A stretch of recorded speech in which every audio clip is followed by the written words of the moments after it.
What if your organization was designed to deliver on your strategy, not work against it? What if your organization was designed to deliver on your strategy and not work against it? How would that feel? I want to invite you to take a look on organizational design differently, not as a set of rules and frameworks, but more like a living system. So, to understand what I mean is, I want to share with you these two statements. First, your current organizational design is a solution for yesterday's problems, but unfortunately, your today's problems come from yesterday's solutions. So, your organization to be successful actually needs to constantly adapt and close the gap between current organizational capabilities and the desired organizational capabilities that actually address the problems. But here is the issue. We actually many times don't focus on problems, but only on symptoms of the problems.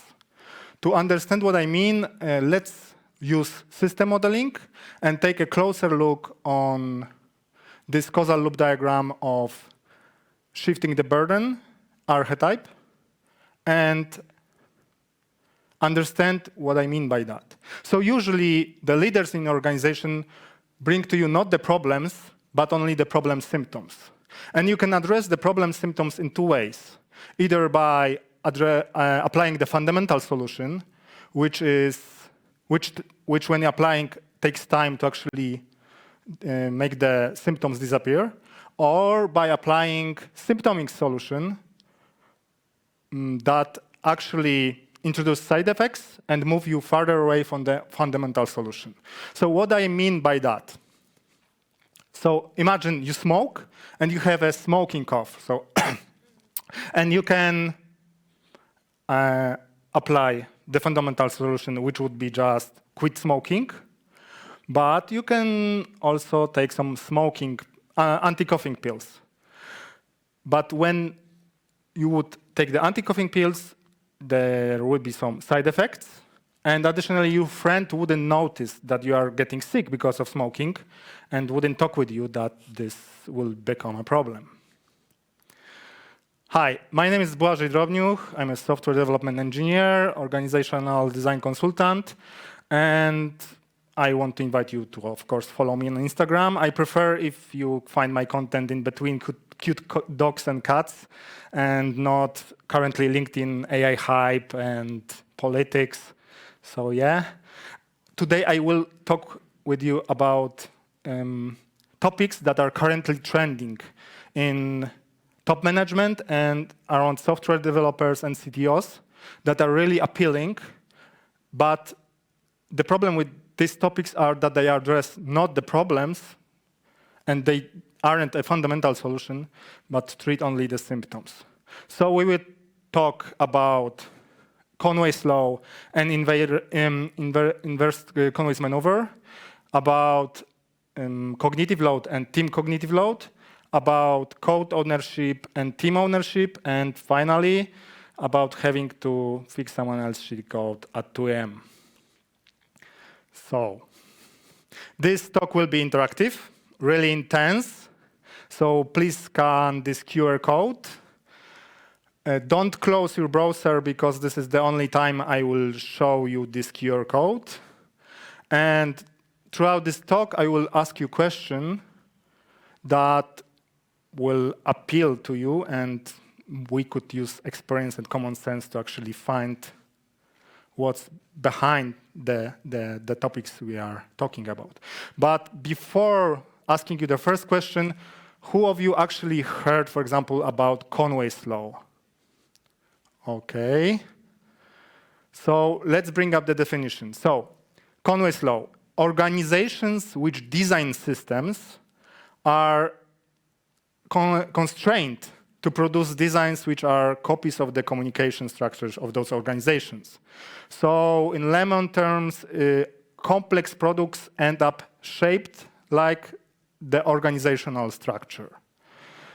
So it's hard to see the code, so let's use a metaphor of having painting and paint the painting together with the teams. So let's imagine that you have a big painting and you paint them with the teams, and each team gets the part of the painting. What do you think? How will the painting end look like? If you struggle to imagine, let's ask ChatGPT. So let's generate a painting of the same landscape painted by 6 artists from different eras, which each artist paint only in the designed part of the painting. So each painter got its part. How would it look like? So even we ask for a landscape, we clearly see that Conway's law are a real thing. So now I have a question to you. What do you think? If Conway's law is real, should the organization map its structure to the desired architecture of the product? So can we use actually Conway's law to structure our teams to the desired architecture? What do you think?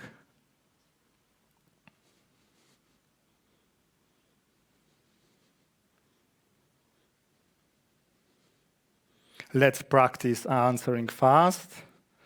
I've got 27 people. Okay. So before I comment on this result, let's ask another question. What do you think?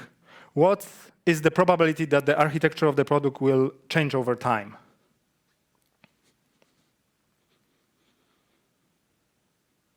Yeah, not surprising. Everyone agrees that it's high. So actually, it's not very smart to map the organization structure to the desired architecture, because the desired architecture will likely to change. And this is, by the way, the inverse Conway maneuver. So what we can do instead, if this is not actually really smart? So who of you actually read the original Conway's paper from 1976? Yeah, so you see, the problem about papers that are quoted is that not many people actually read the original paper. So at the end of the paper we can find, because the design which occurs first is almost never the best possible, the prevailing system concept may need to change. Therefore, flexibility of the organization is important to effective design. So even Conway understood that the design will change.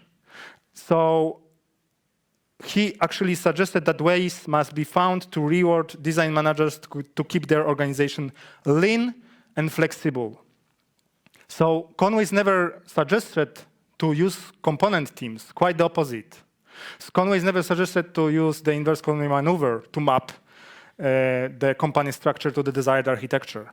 Conway actually suggested in his original paper to make your organization lean and flexible. So this is first of the concept I wanted to share with you.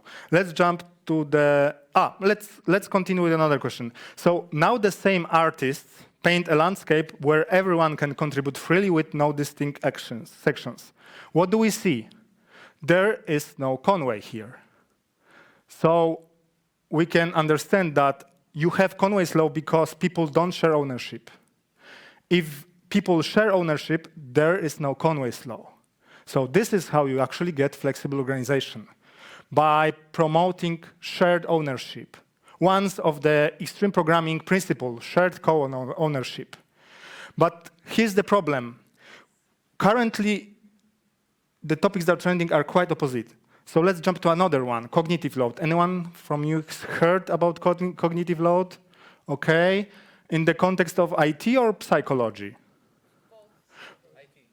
IT, psychology, okay, so interesting. Yeah, so this is a real psychological term, but it somehow get into IT recently. So let's first, again, bring up the definition.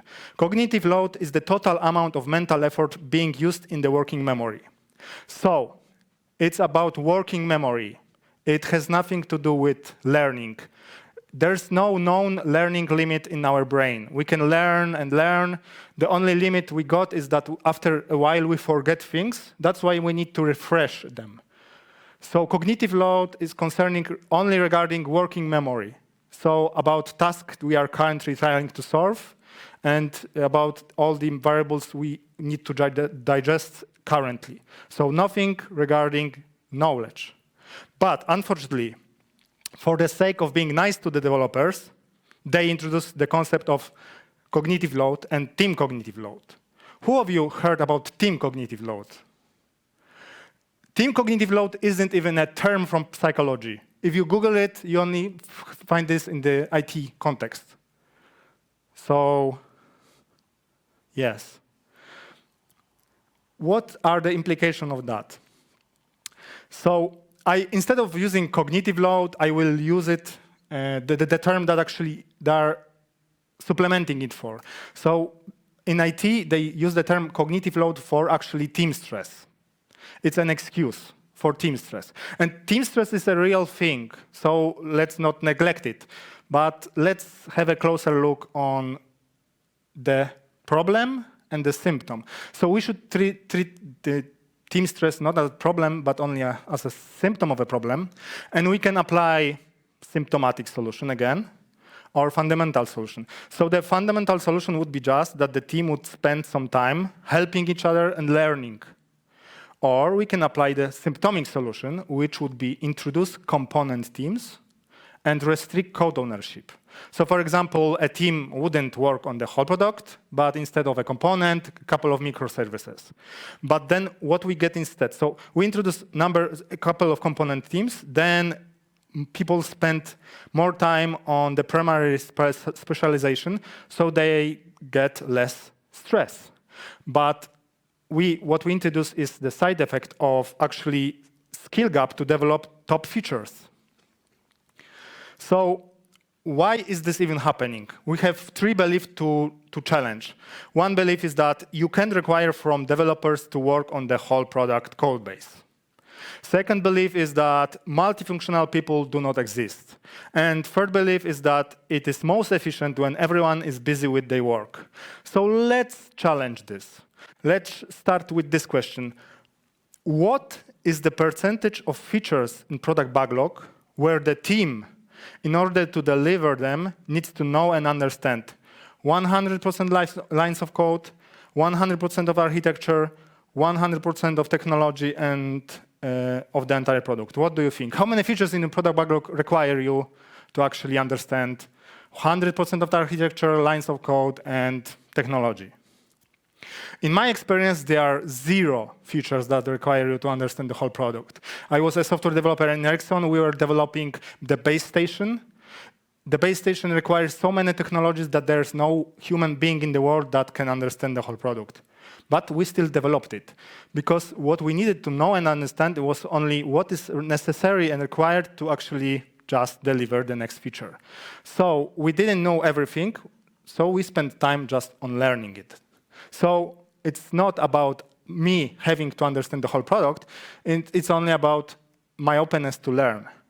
So yeah, for example, I was delivering, again, the drawing metaphor. I was working on a drawing, my team was developing a left eye. Maybe we could jump to the right eye, but maybe actually to something else. Maybe the picture should change. So learning is involved anyway. Second question, similar to this. What do you think? What is the percentage of feature in the product backlog where the developer, in order to deliver them, needs to know and understand 100% technologies, 100% frameworks and tools, 100% backend technologies, framework and tools, and 100% UX, QN, and DevOps practices? How many features in your product backlog actually require you this? Again, in my opinion, 0. So being a full-stack developer doesn't need that you need to understand everything. It's only need that you're open to help other team members. Maybe learn some basic tasks, repetitive tasks, work as a team. So we challenge these 2 beliefs. Third belief, so it is most efficient when everyone is busy with their work. Let's challenge this one. What do you think? What is the likelihood that a customer-centric feature will require work in exactly one component? The more component we have, it's less likely that the customer will require a feature in that component, yeah? The customer doesn't care about components and structure of the product. They care about end-to-end features. So if this is the case, I have another question to you. What does a team do when blocked by another team? Because one feature is delivered by multiple teams. What do you think? What does a team do when blocked by another team? Wait, whine, nothing, wait, do things, other things, like what? Complain, go for a beer, argue, push through, escalate, escalate, escalate. Yeah, yeah. So whine, wait, do it anyway. Yeah, also. So, two basic things. And actually, wait is a better one. They could wait, or they actually could start upfront features. But what will be the consequences of this? What do you think? What is the percentage of time in the life of the feature with multiple component teams where no one actually works on it? So we have feature. Team A starts on work on it, works a little bit, then put it to team B, but team B already started to work on something else, so the feature is idle. So after a while, they pick it up, they develop it a little bit, they return it to team A, then maybe to team C. What do you think? Again, how long is the feature idle? So in my experience, it's over 80%. And it's not surprising because it's directly a result of queuing theory. You get a whole science of queuing theory in telecommunication, and if you overall the system, you get these numbers. Also, Ken Beck, I believe, has similar numbers in the companies he was working. So yeah. Another question, what is the percentage of teams working on the most important business features if each team owns its component? So we got 9 teams, each owns a component. How many of these teams actually work on what is most important? What do you think? What's your experience? Because I believe many of you have the opportunity to work in this setup. My experience is around 30%, so close to you. Yes. Okay. Yes. So it's really low. So only 30% of your teams are working on what was most important. So we also debunk the belief that it is most efficient when everyone is busy with their work, because there's not. Let's expand this causal loop diagram to actually highlight this. So we already shared that if we have team stress, we could apply the fundamental solution, but we can actually apply the symptomic solution, which is introduce number of component teams. But if we introduce component teams, we get increase of the dependencies. And also the teams start work in progress because they start the work up front. So following little laws, I don't know if you're familiar with little law, if you increase work in progress, you actually increase cycle time, so you increase lead time. So number of dependencies go up, work in progress go up, the lead time goes up. Additionally, a percentage of your teams is going down that is working on top features. So imagine you are a CEO whose company got 11 teams, my personal experience, and only 2 teams are working on what is most important, and the features take 9 months. You get stressed. You get stressed, the organization gets stressed, so the team stress gets also up. So we get a vicious cycle, a reinforcing loop. So we're moving farther away from the fundamental solution. Yeah, but those that change anything owes nothing, my 2 cents. Let's challenge this belief. So where do you get better code quality? What do you think? Where every part of the software is owned by exactly one team, or where multiple teams share their code base?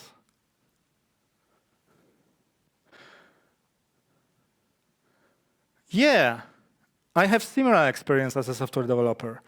So, but why? Another question, what is the probability that the component team will share with you that they deliver crappy code? What's your experience? When I was working with component teams, I always heard from them, we deliver great component. Our component is the best, because it was their only goal.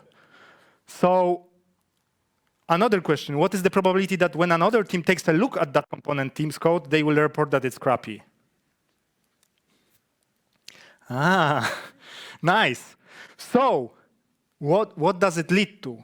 When we introduce feature teams that work on the whole product code base, we get more complaints.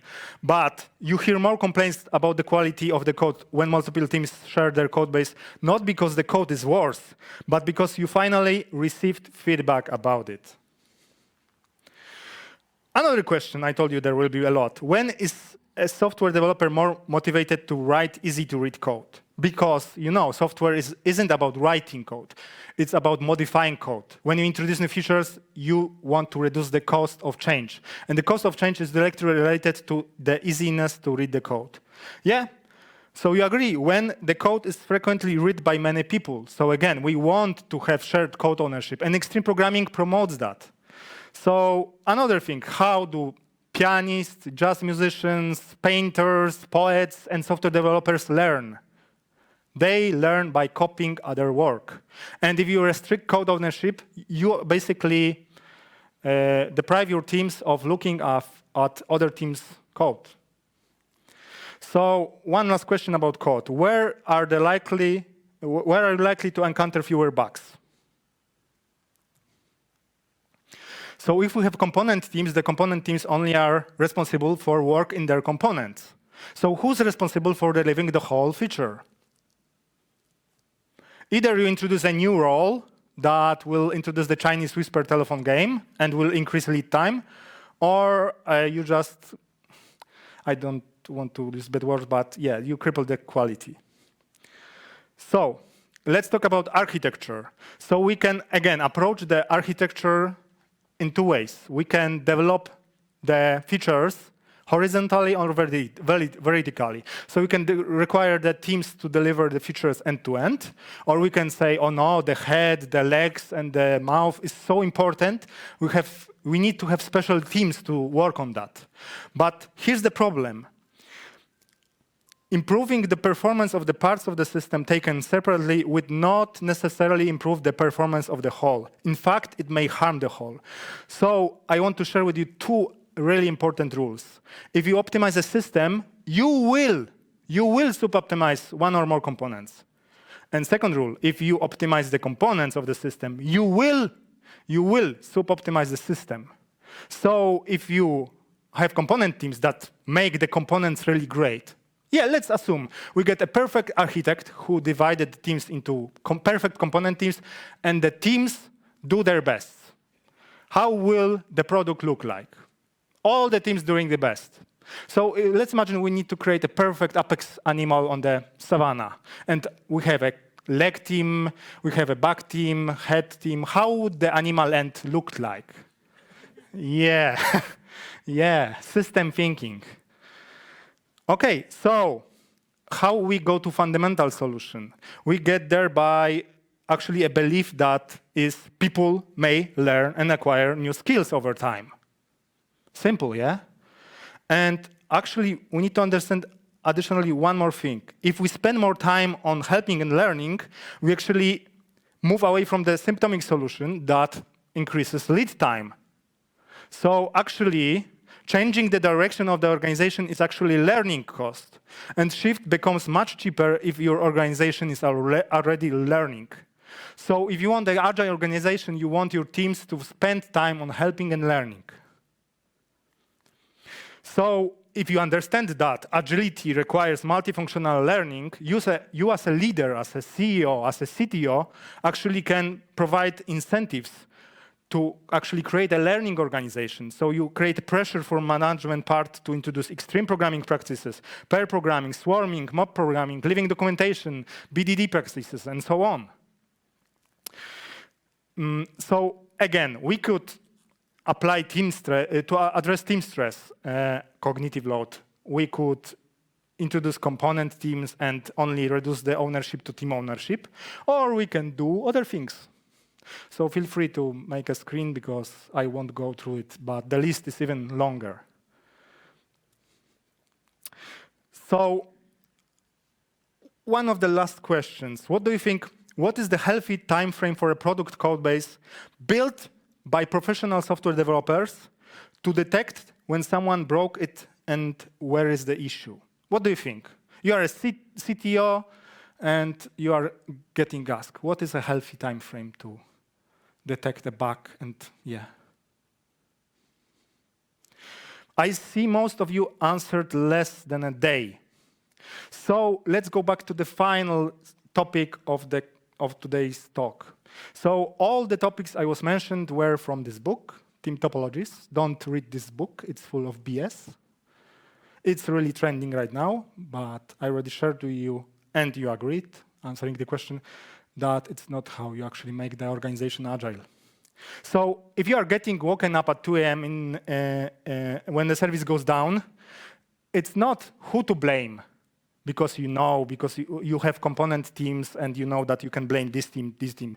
No, as a CTO, you shouldn't focus on who to blame because you are getting woken up at 2 a.m. You should actually focus on the fundamental solution, which is that no one is waking up at 2 a.m. because we have proper development practices that bring us feedback in less than a day. So yeah. I know many people are really attached to team topologies, so I want still hear from you. What do you think? Which of these topics is, yeah, I didn't convince you that it's still bullshit and you think that it's something more than just a buzzword?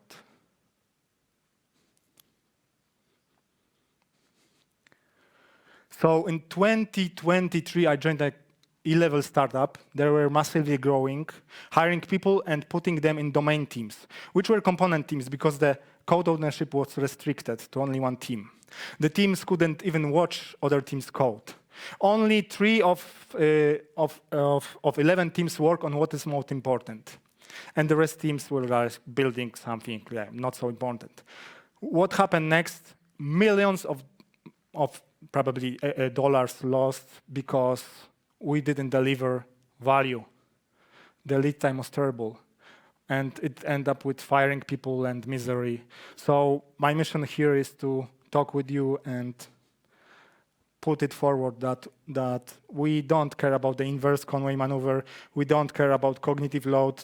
We don't care about team code ownership and having to fix someone else's shitty code. What we care is about applying system thinking to organization design and extreme programming. It's old, but it works. So thank you again. I invite you to follow me on Instagram. These 4 books are really great on the topics I was talking about. Thank you very much.